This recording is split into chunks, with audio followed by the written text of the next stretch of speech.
Yes. So we are told that the following information relate to the projected activities of 𝗕𝘂𝗌 Limited, a local manufacturing company, for the year 2026. For the year 2026. So in this case, we have the wages from January all the way to August. We have materials which were purchased. In other terms, purchases of materials from January all the way to August. We have the overheads which were paid here. And I think, I don't know whether this information was given. We will see. Yes, then we have sales and I think overheads there, but we will see. So then we are given some additional information. We are told it is expected that the cash balance on 30th of April 2026 was 66 million. Wages are paid within the month they are incurred. Number 3, we are told creditors for raw materials are paid 3 months after the receipt. Then number 4, we are told debtors are expected to pay 2 months after the delivery. That is now customers. And then from there, we are told that included in the overheads is basically 6 million per month, which represent depreciation. Remember, in this case, we say depreciation is basically a non-cash item, and that one should not be considered when preparing the cash budget. We don't consider depreciation as a non-cash item. And then you're told there was a 1 month delay in paying the overheads. And then number 7, you're told 20% of the monthly sales are on cash basis. And then you're told a commission of 5% is to be paid to agents on all the sales on credit, but this is not paid until the month following the sales to which it relates. And then you're told that this expense is not included in the overhead figures. And number 9, we are told the company intended to repay a loan of shilling 75 million on 31st of May 2026. And then we are told in the other point that a delivery is expected in the month of June 2026 of raw materials costing 135 of a machine, not raw materials, of a new machine costing 135 million, of which 45 million will be paid in each of the following month. And then you're told the company has an overdraft facility with the bank. Overdraft facility. Overdraft facility means that this particular company can be able to pay a number of items, can be able to pay a number of expenses or a number of items, even without having some cash in the bank.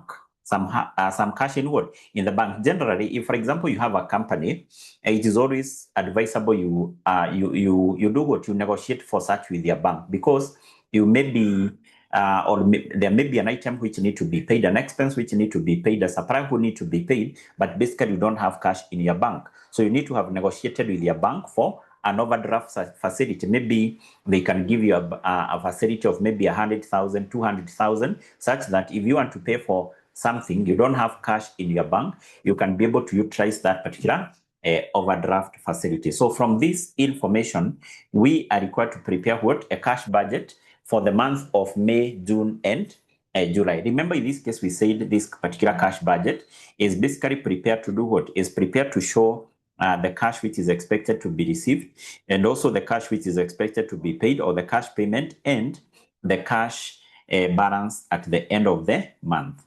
So therefore, we are required to prepare a cash what? A cash budget, basically for those 3 months. Remember, this one will be our solution here. This one will be our solution.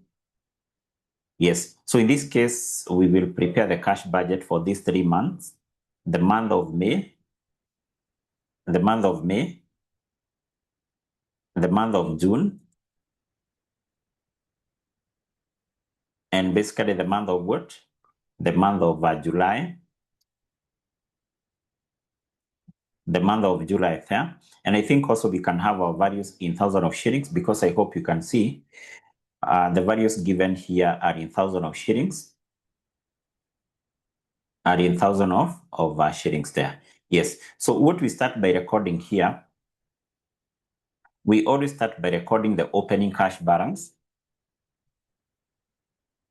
The opening cash what? The opening cash balance. And then to this, we then record the cash receipt.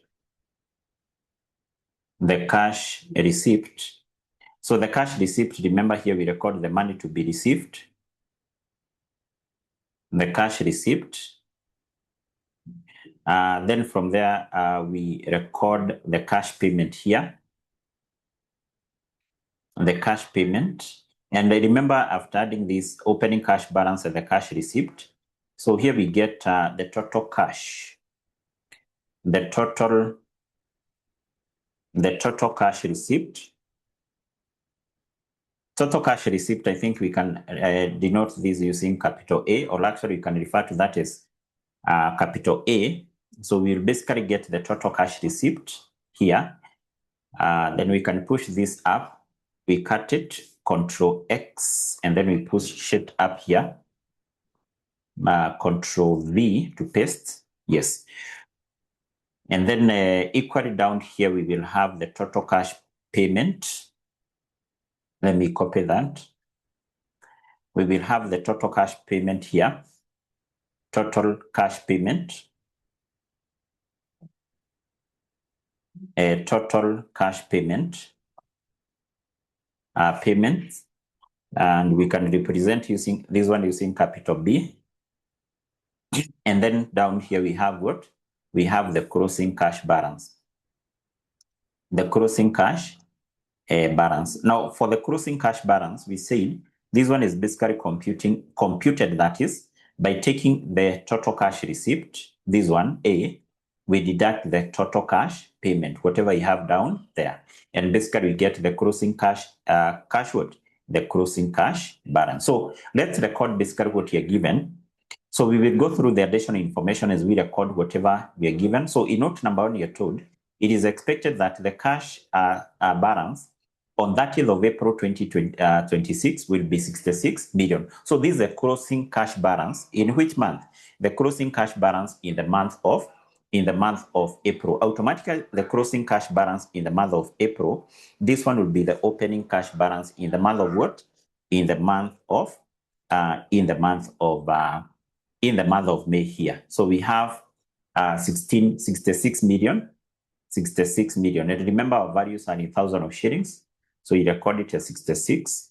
And I think in our case here, we can have, we can introduce basically a comma. And then we work with all our values in thousands of shillings. So that is the opening cash balance there. The opening cash balance there.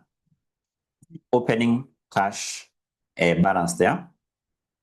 Then in this case, we need to go through this. We record what you're told. Number 2, we are told wages are paid within the month they are incurred. So let's record the wages. So the wages is basically what we have here. And remember, in our case, we are considering the wages for May, June, July. So we are told the wages are paid in the month they are incurred. So the wages which were paid in May are basically the wages for May. Where do we have the wages for May? We have them here. And basically what was paid here are the wages for June. And basically the wages for July is an amount of how much? Is an amount of 27, like that. Okay. So those are the wages which were paid. Wages paid, I think we can just refer to that as, okay. Let's just work with it as wages. And then note number 3 here, we are told creditors for raw materials are paid 3 months after the receipt. Oh, sorry. Why are we recording that? Sorry. Let me cut this. So remember here, we should record receipt. That one should fall under the cash payment. Sorry for that. So this one, remember, you should have the cash payment. So this one is a cash payment, is not a cash receipt. Let me have this down here. So I need to do away with that. So this is a cash payment, recall, is a cash payment, wages. Yes, so I'll copy these particular values here, May, June, July. So I copy this, Control C, and then I paste that here. But because those particular values are in rows, I want them to appear in columns. I'll use this particular paste option, this one, like that. Yes, that is the paste option which we use. So we have recorded the wages. Then let's move to point number 3. And you're told creditors for raw materials are paid 3 months after the receipt. So in this case, what we need to do here is basically to determine payment to the creditors. Payment to the creditors, payment to the creditors, or basically payment to the suppliers of the raw materials. The suppliers of who? The suppliers of the raw materials. In this case, we are told the suppliers of raw materials are basically paid 3 months after what? 3 months after the receipt of the raw materials. Now, in this case, we need to determine the suppliers who are paid in May. So in this case, if suppliers are paid 3 months after the receipt of raw materials, the suppliers who are paid in the month of May are the suppliers of raw materials for which month? We want to know the amount which was paid here in May. So those are for the raw materials supplied in which month? Because we are told raw materials are paid 3 months after the receipt. So in this case, we need to go back 3 months. 3 months. So that is, we go back to April, May, and Feb. So meaning that the suppliers who are paid in May are basically for the raw materials which were supplied in Feb. Is that the correct position? That the amount which was paid here in May are for the raw materials supplied in Feb. That is, in Feb. In Feb. Is that the correct position? Yes, that one should be for Feb. So therefore, the amount which was paid here, the raw materials paid which were paid for, are the ones which were supplied in Feb. Automatically, the ones which will be paid in June are the ones which were supplied in March, and for April will be paid in July. Let me just copy this, Ctrl+C, and then I need to paste that here, but I'll use this particular paste option like that. So those are basically the payment which were made to the suppliers of raw materials in our 3 months, May, June, July. So we are basically done with that. Let's move to the next point, which is point number 4. In point number 4, we are told that debtors are expected to pay 2 months after the delivery, are expected to pay 2 months after the delivery. So I think this one was not provided, this information. So, but the information about the sales was provided here. So in this case, we are told the debtors are expected to pay 2 months after the delivery. So in this case, debtors, these are the customers who buy goods on credit. They pay 2 months after the goods have been delivered to them. But before we deal with that particular point, there is also another information affecting that, this one, note number 7.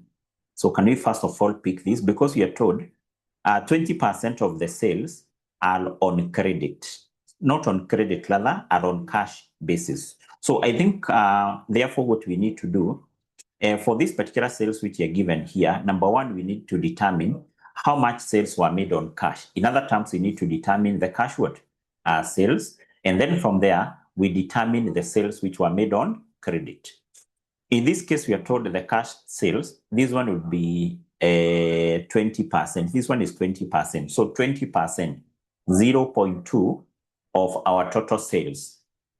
Our total sales is this one. So that one is on cash. That one is on cash. I'll basically be able to apply that. Yes, so whatever you have here, this 20% of our sales. So the first cash receipt we can consider here,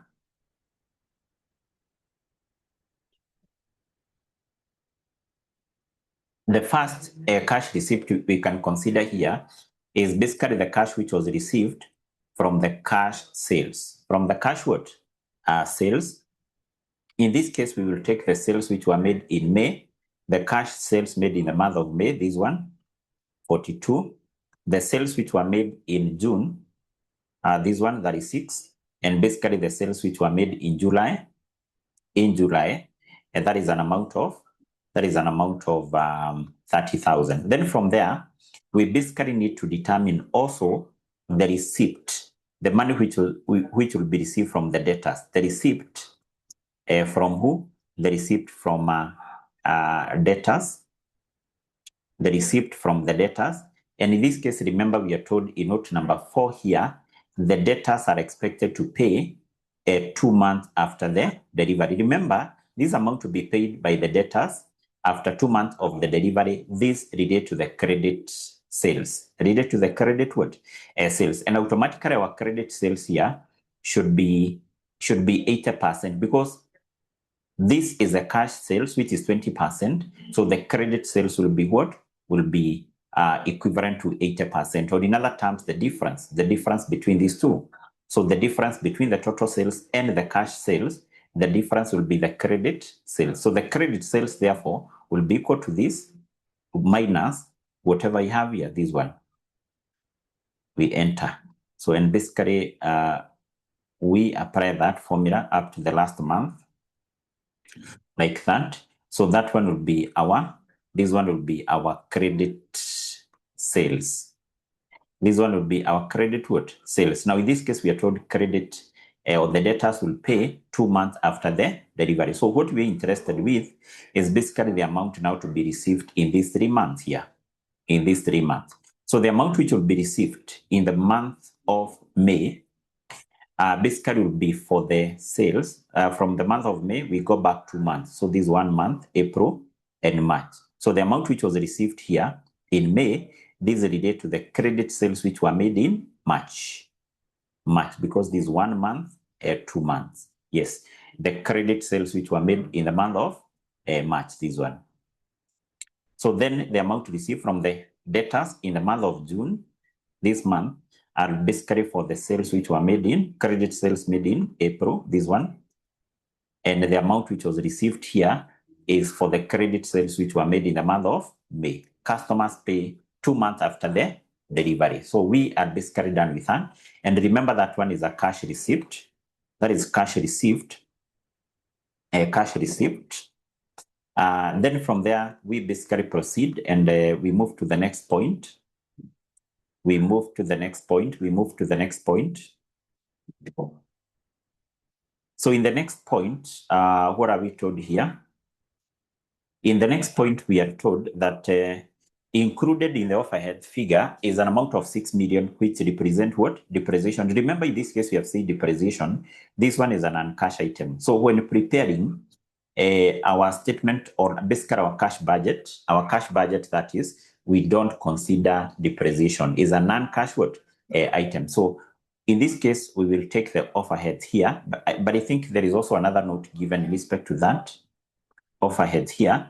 So to this overhead, we must deduct the depreciation, but also there is this other information we are told that there is 1 month delay in paying the overheads. So overheads are basically paid 1 month after they have been incurred. So therefore, in this case, we can determine the overheads, and because the overheads which will be paid here in May are automatically the overhead for April, because there is 1 month delay. 1 month what? Delay. So first of all, I want us to determine those particular overheads, but we also need to deduct depreciation. So we take this one, but to this we deduct depreciation. Remember, depreciation is 6,000, which is included here, 6,000, like that. Yes. So then in this case, basically I can apply the formula. By default, Excel should be able to compute for us the figures for the other month, because you can see we have computed this one by taking this minus 6,000. Automatically, this one is computed by taking this minus 6. I hope you can see. Yes, this one minus 6. And then this one is computed by taking this minus, okay, let me see. Okay, it should be this one. Minus what? Minus 6,000, minus 6,000. So therefore, the overhead cost to be paid in May are the overhead costs which were incurred in April, this one. But in that case, we have said we must eliminate the depreciation. So that will give us what? 36. 36. Then the amount which was paid here, the overhead paid in June, are the overhead for what? For May, this one. But we also deduct what? Depreciation of 6,000. That is what is giving us 48,000. And finally, here we have what? We have this 42. So the overhead for June were paid in July, but equally we eliminate what? Depreciation of 6,000. Yes. So in our case, we are done with that particular point there. We are done with that point. Let's move to the next point, number 8. And we are told a commission of 5% is paid to agents on all sales on credit this commission is not paid until the following month, following the sales to which it relates. And then you're told this expense is not included within the offer. So in this case, we have a certain expense which is paid by the company here, and that is what? The sales commission. Now, this sales commission which is paid by the company, we are told is 2%, 5%, that is 5% of the credit sales. And equally in this case, we are told this one is not paid until the month following the sales to which it relates. In other terms, or in very simple terms, it means that there is 1 month delay in payment of this sales commission. Sales commission are paid 1 month after the credit sales, 1 month after the credit what? Sales. And actually, we are told this commission is 5% of the credit sales. So let's compute this. This one would be 5%. Do we have our credit sales? Do we have our credit sales somewhere? Yes, we have our credit sales here. This, remember our credit sales because these were total sales, cash sales, and credit. So let's compute, because in this case, we are told commission will be paid 1 month after the credit sale. So we compute the commission which was supposed to be paid from April, this month here, and which must be 5% of the credit sales, this one. So I've taken 5% of this. I will enter. Then I'll also apply that formula. By default, Excel should be able to compute for us this one. So you can see this one is 5% of this. This one is 5% of this. And equally, this one is 5% of this one. So in this case, the commission is, there is 1 month delay in payment of the commission. So meaning the commission which was paid in May was the commission for April. So remember, this is a commission for April, 5% of this. So remember, this has been computed based on the credit sales of April. That is the commission which was supposed to be paid in April, but it will be paid in May. So equally here, the commission to be paid here will be this one. And the commission to be paid in the last year here should be this one. And we are basically done with that particular sales commission to be paid to the sales agent. Then we move to point point number 9.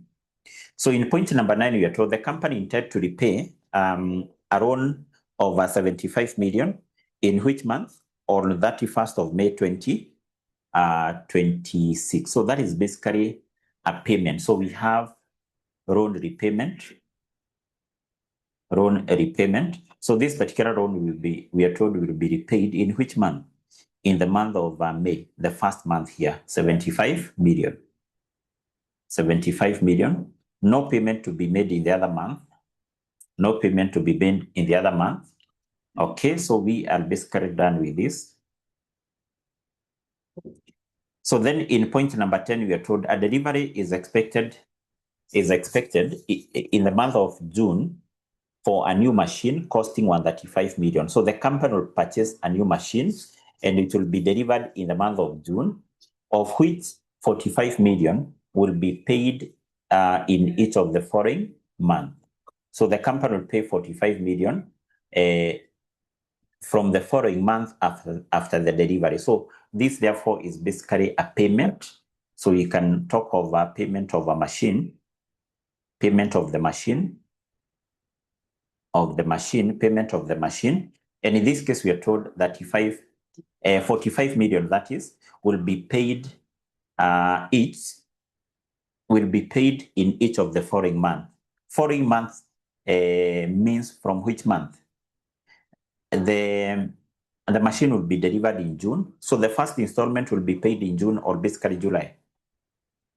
When will the first installment be paid? June or July? Because we are told it will be paid in the following month. Yes, this one will be paid now from July. That's when the first installment should be paid. From July, and basically that is an amount of 45 million. 45 million is what is to be paid here, like that. Yes, so we are basically done with this one. We are done with that point. Let's move to the next one, where we are told the company has an overdraft facility with the bank, meaning that once we get the closing balance here, you'll be able to see that there are some months whereby the company is operating with an overdraft. I've said overdraft facility is basically an agreement you enter into with your bank that if, for example, you are to pay for a certain item, you have to pay a supplier, and basically there is no money in your account, that check will have to be cleared by your bank, and basically you'll be utilizing the overdraft facility, which has been given to you by the bank. Yes. So I think in our case, we are done with the additional information. Maybe you can just go to the information which you are given here, and you see whether we have dealt with everything. And I think we have dealt with the wages, we have dealt with the material purchase, the overheads, and basically the sales. I think in our case, we are done. So what we need to do is now to get the total receipt, the total payment, and the closing cash balance, the closing and the opening cash balances. So in this case, always we start with the first month. So here I will basically add all this. First month, I'll get that particular value there. That particular value. So then I proceed and get the total cash payment. Let me just push this up. Control X to cut. Control V. So we get the total cash payment here.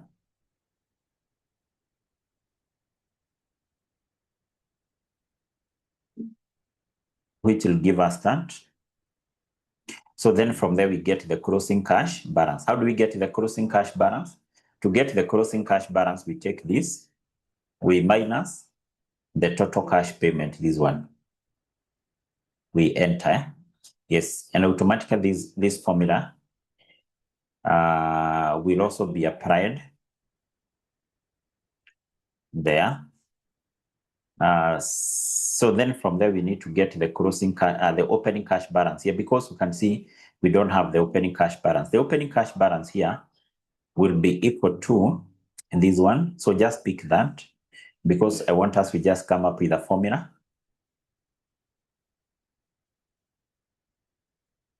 And then automatically this will also apply in the following month. So what that means is that this particular value here, it will be the closing cash balance here. Huh? Is that the case? No. Let me repeat that. So we have said that this one, it comes from cell. Yes, it comes from this particular cell N23. Cell N23. So meaning that the opening cash balance here, we apply this particular formula, and the opening cash balance here should be the closing cash balance in the month of June. So this one, in the month of June. And basically that figure will come from the cell. Yes, it will come from this, which is basically very much okay. I think what we don't have is this one. Let me delete this. Yes. So then the next thing we need to do basically is to get the total here, the total cash receipt. So the total cash receipt, I can just apply this formula up to the last year there, like that. So you can see there are some figures which you're getting up there, but I think, I don't think that one is correct. Here, we also need to get the total cash payment. Total cash payment, which basically we apply this formula, because you can see in terms of how this particular value is arrived at, it is by adding all this. So I want to apply that particular formula up to the last year here. Yes, so you can see that is basically what we have. And in our case, we are done, because you'll be able to see like the opening cash balance, we have it here. This one we have said will be the opening cash balance there, here. And then this closing cash balance here. This one should be the opening cash balance there. Then we also know that these closing cash balances is the difference between whatever you have here and what we have here. So maybe you can just confirm even it is here. Yeah, so you can see it is equal to this minus what? Minus this. Okay. What about this one? Yes, it is this one minus that. So therefore, that is what was required in relation to that question. It's a small question on preparation of cash budget. But we said what is important here is, first of all, to be in a position to come up with what a format, and basically to develop some few formulas to be applied whenever you are preparing your cash budget. That is it. That is what was required in relation to that particular question. Now we also have another small question here on a preparation of flexible budget. Preparation of flexible budget here. Maybe you can just take a short breather, and then we come back and look on this other question. Maybe we take a short breather, we come back at exactly 7, and we look on this other small question here. This small question here. Samikis is asking about how did we get the total receipt, this one. So in getting the total receipt, Sami, that is a formula. We add all this, including the opening cash balance. The opening cash balance must be included here. I hope you can see that. What has been added? All this. And equally, you can confirm even for the other years. That is how the value is arrived at. Yes, you can see. That is how the value is arrived at. Yes, so that is it. Make sure you also look on the other question which we did in class. The other question which we did, whereby we prepared the cash budget for a whole year. So make sure you also look on that particular question. I hope that one is okay. Sawa. So we just take a short breather. We come back, and then we look on another.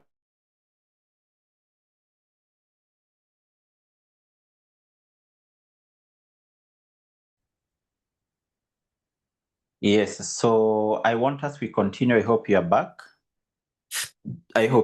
So there is a question here also on from management accounting, preparation of flexible budget.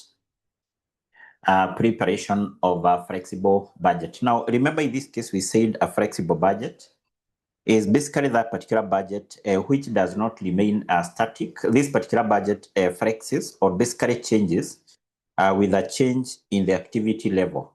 So this particular budget, once it has been prepared, it keep on changing if the budgeted activity and the actual activity are different. Now, let's go through this information. We see what was required. So we are told Motomoto Limited operate a standard costing system. Standard costing system basically is a system whereby the company will come up with a standard cost of producing a product. The standard cost is the predetermined cost of producing a certain product, and maybe the company can also come up with a standard selling price, the budgeted selling price. So we are given the cost to be incurred. So we have direct material A. The company required 3 kgs to produce 1 unit at a cost of 140 per kg. This gives us a standard cost of material A to be 420, which is the 3 kgs times 140, which will give us 420. Then for material B, the company required 2 kgs to produce 1 unit at a cost of 250, giving us a total cost of material A per unit to be 500. Then we have the direct labor, 2 hours at a rate of 105, giving us a total labor cost of 210, that is. The fixed overheads, 270, and therefore the standard cost per unit. The budgeted cost of producing 1 unit is 140. Then we are told the budgeted production amounted to 800 units at a unit price of 1300. So then we are told the actual production for the month of November 2023 was as follows. So whatever you're given here is the actual production data. So first of all, we have the sales which was made for 850 units, and the sales was how much? Was 1326. So the company sold how many units? The company sold 850 units, and at a selling price of okay, we are not given the selling price, but basically the sales which was made was 1320. 6,000. Then the cost of material A was 325,350. The company having utilized 24 10 kgs kgs.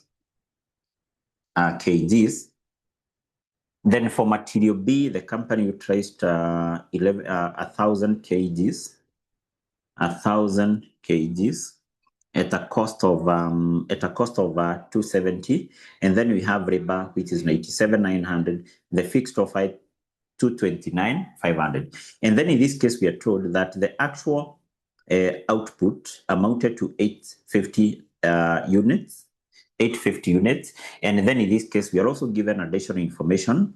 Number one, we are told that the budgeted fixed overheads for its production is based on the budgeted output of 800 units per month. The standard selling price was budgeted to be 1,600 units. And then in this case, we are told there was no opening or closing inventory of direct material. So what are we required to do here? We are required to prepare a flexible budget. We are required to prepare a flexible budget from this particular information here. So let's not the budget, the flexible budget, but basically the flexible budgeted statement of on profit statement, the flexible budget profit statement. Let me just copy this. And we have it here. So this will be our solution. Will be our solution. Yes. So how do we prepare this particular budget here? How do we prepare this one? So we say to prepare the flexible. In case you come across a question and you are required to prepare a flexible budget, we are required to prepare a flexible budget. We prepare this particular flexible budget at using the budgeted costs, but at the actual activity level. So mean that we prepare this particular flexible budget at what? Flexible budget. Okay, just a minute. Yes, so in this case, we said we prepare this particular flexible budget. At what? At budgeted costs. Or actually prepare this one using the budgeted costs. The budgeted costs. Budgeted what? The budgeted costs. Budgeted costs at actual activity. At actual activity level. At actual activity level. In other terms, to prepare this particular flexible budget profit statement, we will use the budgeted cost. The budgeted cost are the cost we have here, but basically we multiply that with the actual activity. The actual what? The actual activity. The actual what? Actual activity. That is basically what you just need to remember. That's what you need to remember there. And I think having this, we can be able to proceed and prepare our flexible budget here. Our flexible budget or our flexible profit and loss profit statement. So remember, when preparing this one, we always start by recording the sales. So we'll start by recording the sales. I think we can just have two columns here. Let me just copy this. We have two columns here. So we will start by computing the sales. And for us to compute these particular sales, we will take what? We will take the budgeted selling price. I don't know whether we have that. Yes, I think I've seen it. So in this case, we'll take the budgeted selling price. The budgeted selling price, we basically multiply that with the actual number of units which were sold. So we compute this by taking what?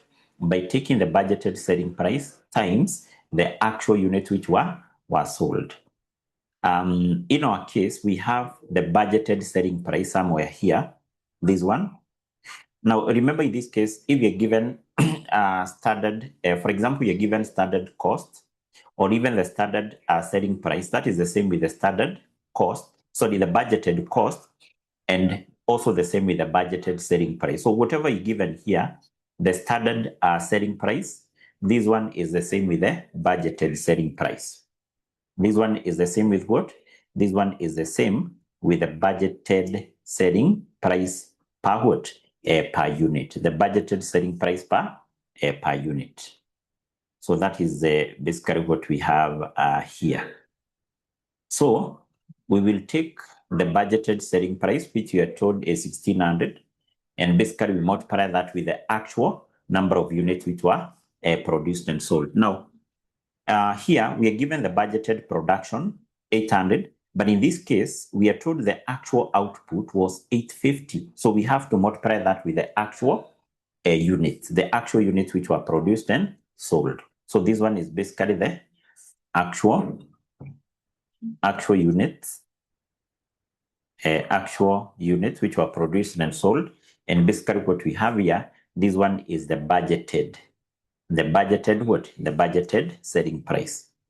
The budgeted selling price. And in this case, I've said the budgeted selling price is the same with the standard. So therefore, to get the sales, I'll basically multiply the two values. This one times the actual number of units which were produced and sold. And that will basically give us that value. That value there. Yes, so then to this, we need to less the costs. We need to less the costs. So the cost, we have a number of costs. All these particular costs here. Let me copy all this. I basically paste that here. Now, to compute this particular cost is quite simple, provided we can be able to recall this, that we prepare a flexible budget, a flexible profit and loss statement at budgeted cost at actual activities. Remember, in our case, the actual activity, this one will remain the same. This will remain 850. That remain the same. But now we need to determine the budgeted cost. So what will be the budgeted cost? From the information which we have below paragraph 1, from this particular information here, which cost are we going to consider? For example, for material A, are we going to consider 140? Are we going to consider 420? Which cost are we going to consider here? This one, 140 or basically 420? What are we going to consider here? 120, 140 or basically 420?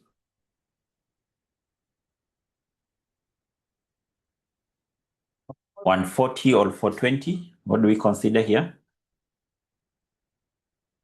Yes, in this case, we should consider the standard cost of material. You see, this 140, this is the cost of 1 kg of a material.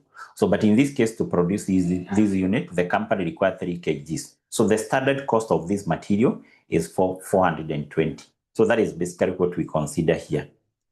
420, this one. Yes, and we pick all the other standard costs. Here. For 20, 500, then to 10, and to 70. I think that is okay. But there is something we mentioned about this cost, the fixed cost. Now, when computing this particular fixed cost, should we base this on, should we compute this based on the actual number of units which were produced? The two questions we did in class, I explained something to do with the fixed overheads. This one should be computed based on what? Should it be computed based on the actual number of units produced or the budgeted output? Yes, we should compute this based on what?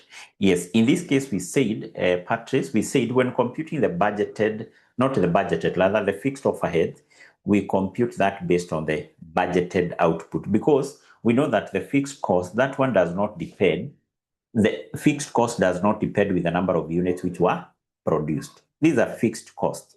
It should not be computed based on the actual units which were produced. That's why in our question, for example, here, we are told that the budgeted fixed overheads for its production is based on budgeted output of 800 units per month. So this one should not be computed based on the actual output. So compute this based on the budgeted output. The budgeted output in our case, we know, are 800 units. Sasa? Yes. So all the other items should be computed based on the actual activity level, except what? Except the fixed overheads. And I think we are done because this one, we just need to compute this cost by applying what we have. For example, for material, we take this times this one. We just enter, and then we apply that formula. We apply that formula throughout. Yes, and you can see how that values are computed. So basically multiplying the two. So when we are done here, so we just need to get this total, all this total.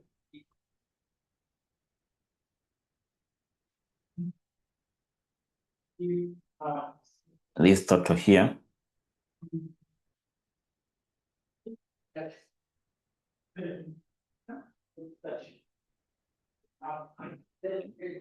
Okay, so I think we,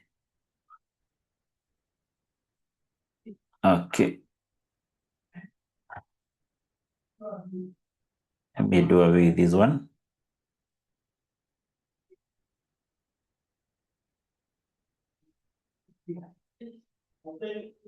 Okay, we may decide to get the total manually here. The total, basically, we can just add these values, this one, this plus this one, plus these other costs, plus this other cost here. And basically that will give us a total of 1176, 500, like that.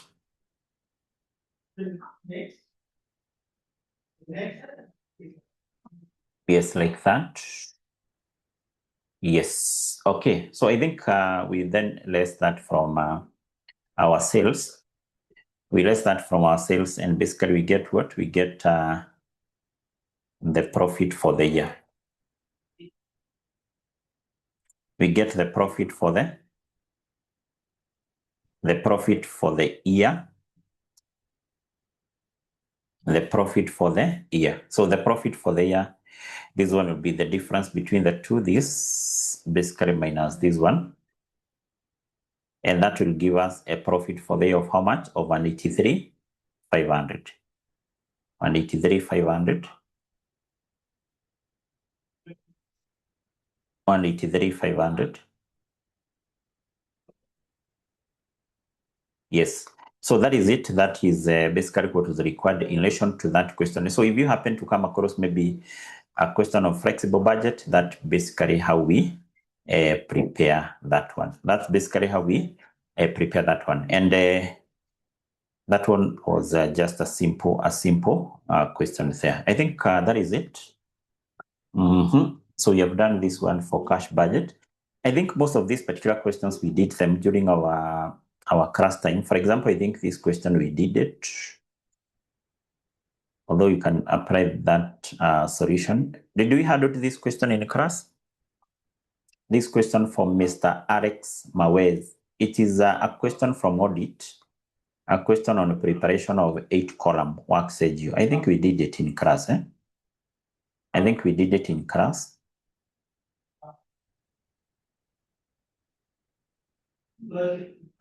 We did it in class. I think we did it. We did it in class. Yes, we did it. I think we did so many questions on that. Equally, this one we did it.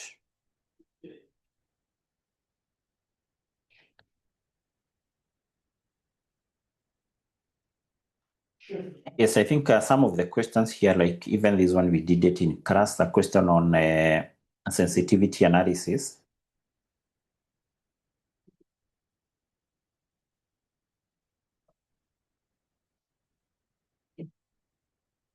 Yes, we did this one in our previous class. Yes.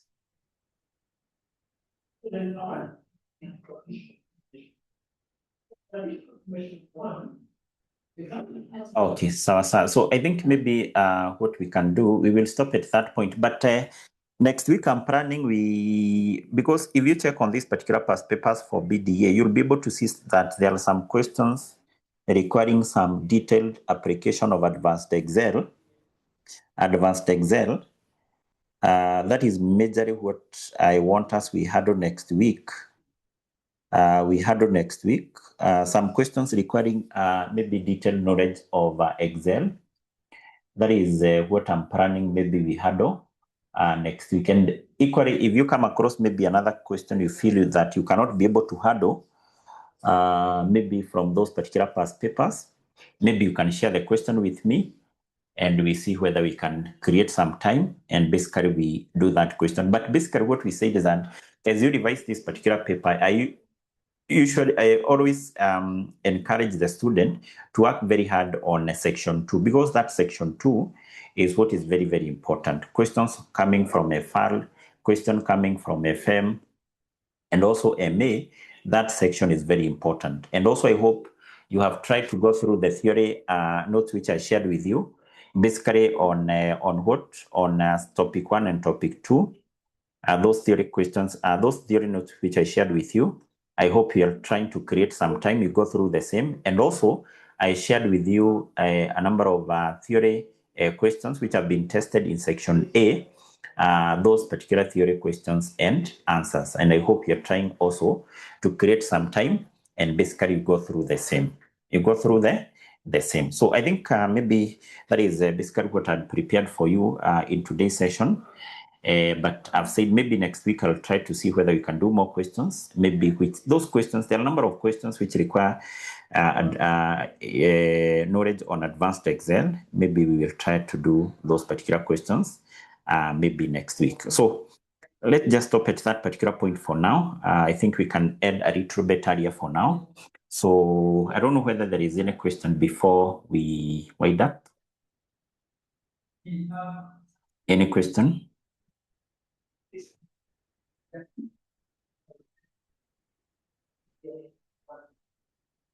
Okay, sir. So if none, maybe we can just stop at that point for now. We continue from there next week on not next week. That is tomorrow. Tomorrow we have a class. We continue from there tomorrow. Have a good night.